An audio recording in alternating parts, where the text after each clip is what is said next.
Hi there folks, just want to display my latest lure work. I'm presently busy turning out some blanks on my lathe.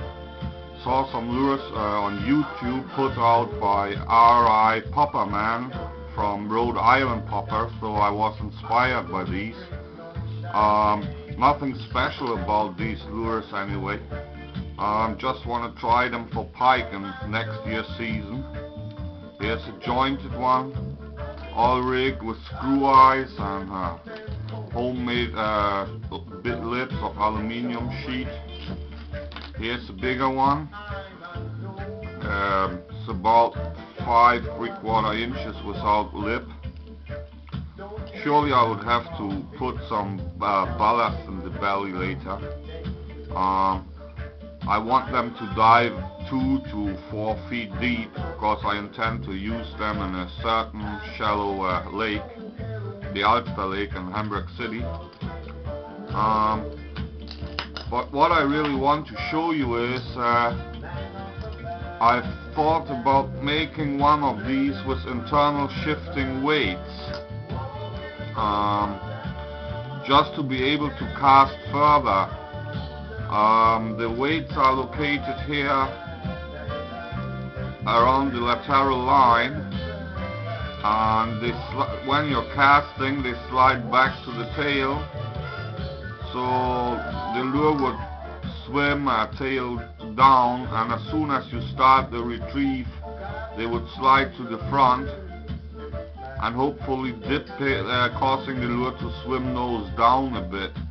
Probably I must still add some weight in the belly. I shall see once the wood is sealed and primed. I'll give them a test swim in the bathtub. What I really wanted to do is to display the construction of this lure. Okay, it's lathe-turned. Clear for this. After turning the blank on the lathe, I have let me take this apart. Alright,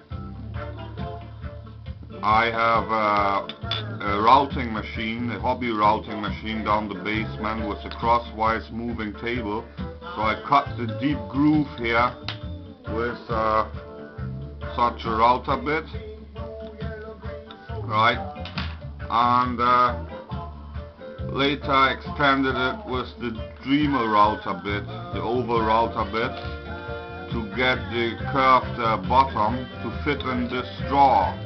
It's an ordinary drinking straw, thicker one, and I filled 8 22 caliber air gun pellets inside, like these, 5.5 millimeters, 22 caliber. So and closed the straw, of course cut it to fitting length. Put a small disc of cardboard, thin cardboard here on the tape, so that the balls would not stick onto the tape here and slide up and down freely.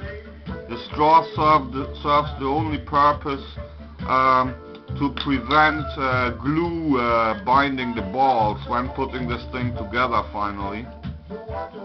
So very simple actually.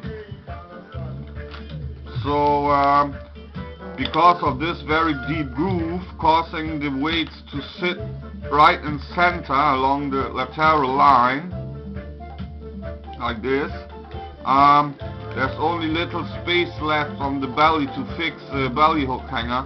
So I've thought of this construction, which I already used on thin lips of banana lures. So I hope I can get this thing out for you to show. Alright, so this is the wire form,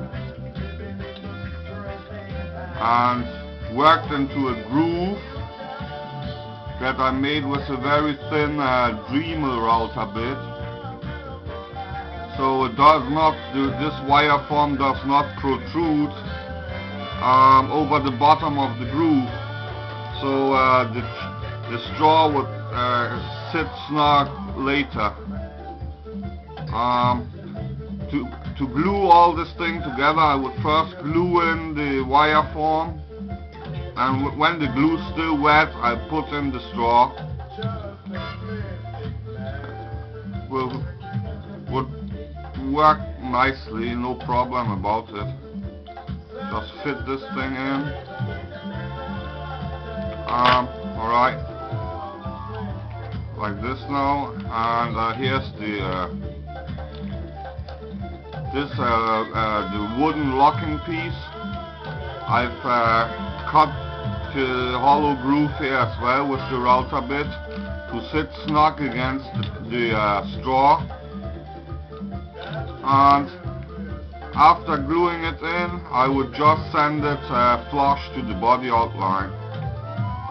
And you can feel the weight sliding up and down, so I'm much certain that it will work out the way I want to. I've fished similar lures that I've done before, but made of PVC, but also with this kind of internal weights, and I fished them quite a bit the other day, and they really cast further than, so to speak, ordinary lures would do. So anyway, it still has to be balanced later in the bathtub. Maybe put some belly weight here on front. Only thing I have to take care of is the latch shot that I'm going to glue in must be beat flat, because I don't want to drill it as deep to meet the internal groove. Alright, these lures are gonna hit the water in next year's season. Won't finish them for this season anymore, as from 1st of January we are having a Predator's closing time over here. So anyway, thanks for watching, folks. Goodbye.